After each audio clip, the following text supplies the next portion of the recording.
This is Voices, a space where we get to bravely share our truth, stories, experiences, and art. A ton of dope people who will motivate you, make you cry, make you laugh, bring some hope into your life, but just maybe they'll share something interesting enough to help you find your voice. Welcome to Voices.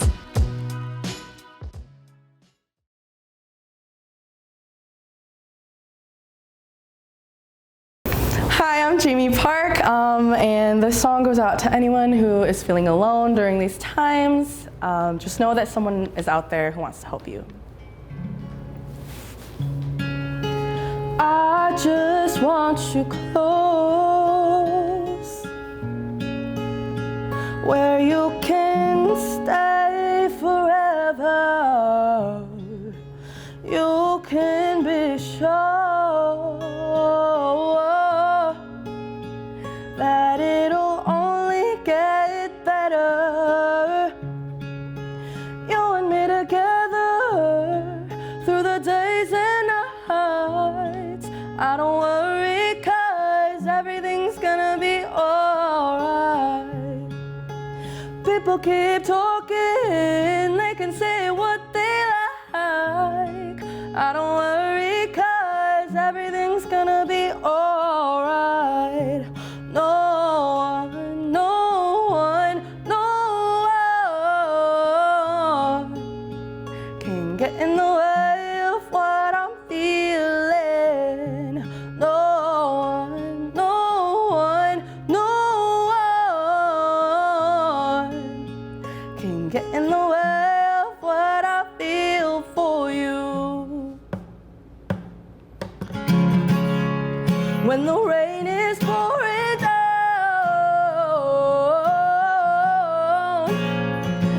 and my heart is hurting, you will always be around.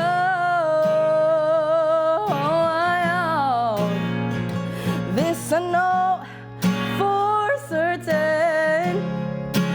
You and me together through the days and nights.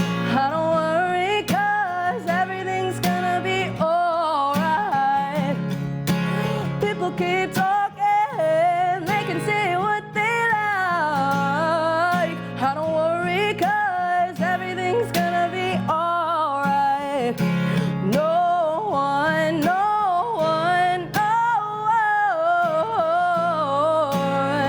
can get in the way of what I'm feeling. No one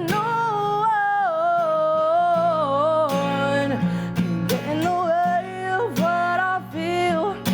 I know some people search the world to find something like what we have. I know people will try to divide something so real.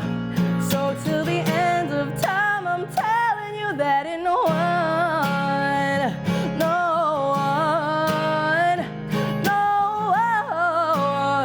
can get in the way of what I feel for you.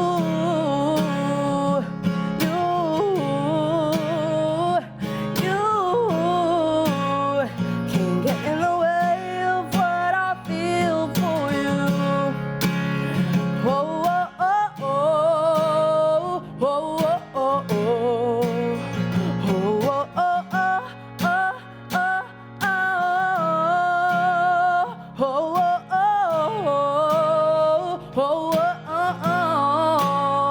Can get in the way of what I feel for you. Thank you. Welcome to Voices. My name's Lexi. I am here with Jamie. So Jamie, you are an artist in town and just amazing person in general.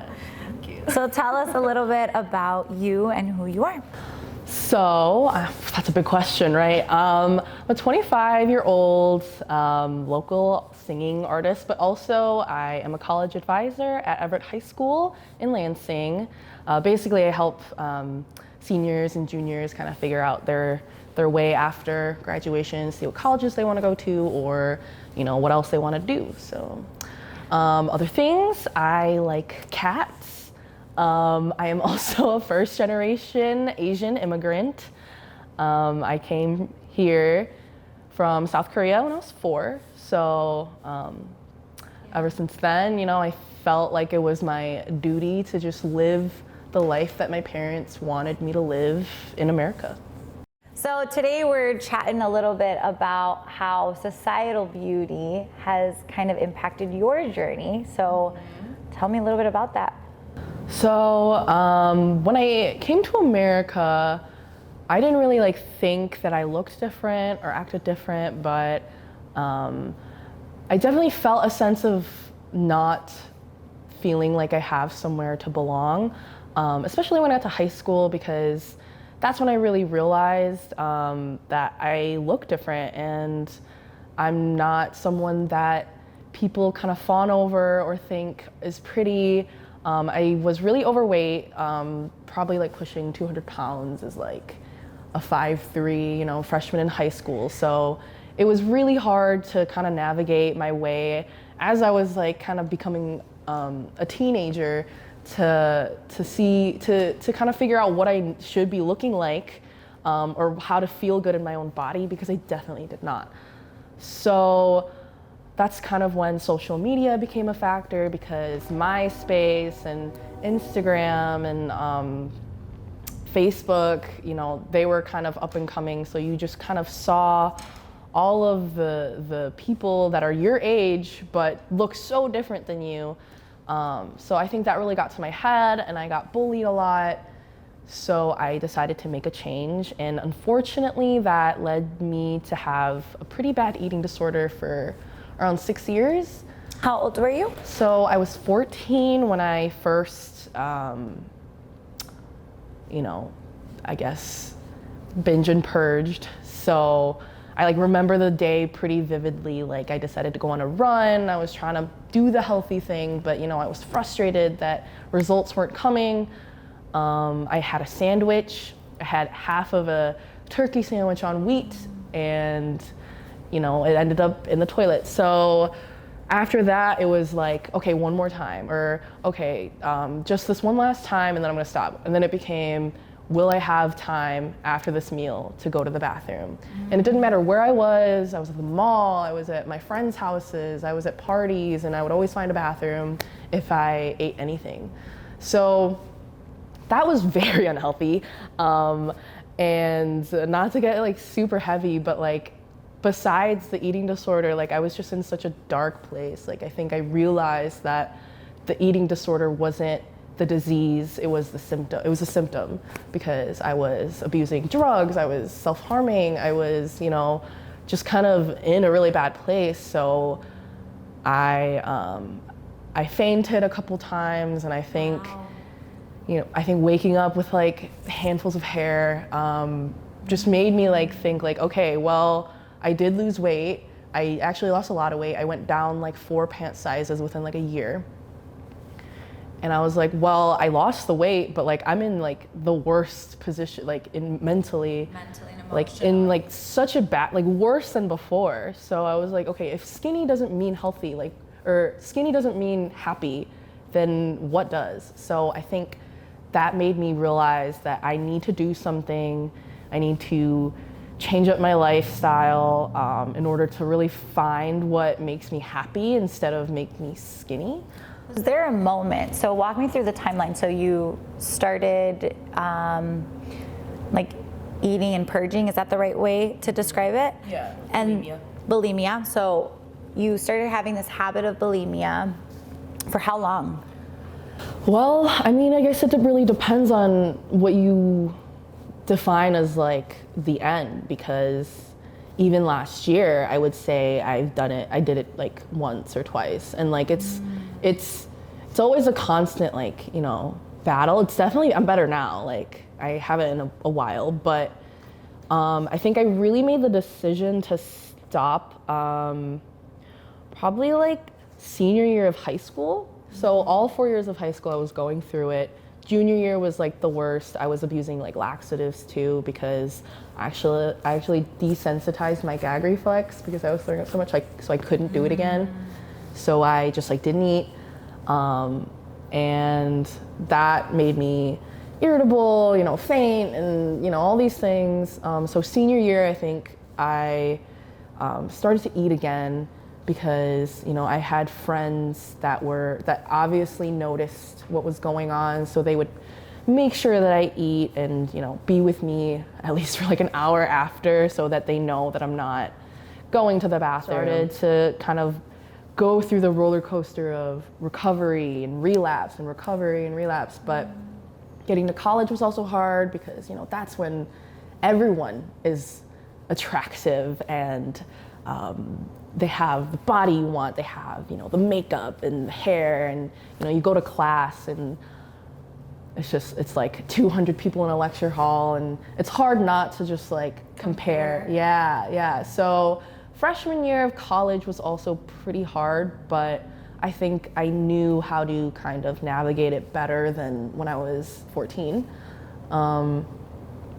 But now, like, I think I'm just like, I keep leveling up every year, like with how I feel about myself and my knowledge in like how to live a happy life in general. I think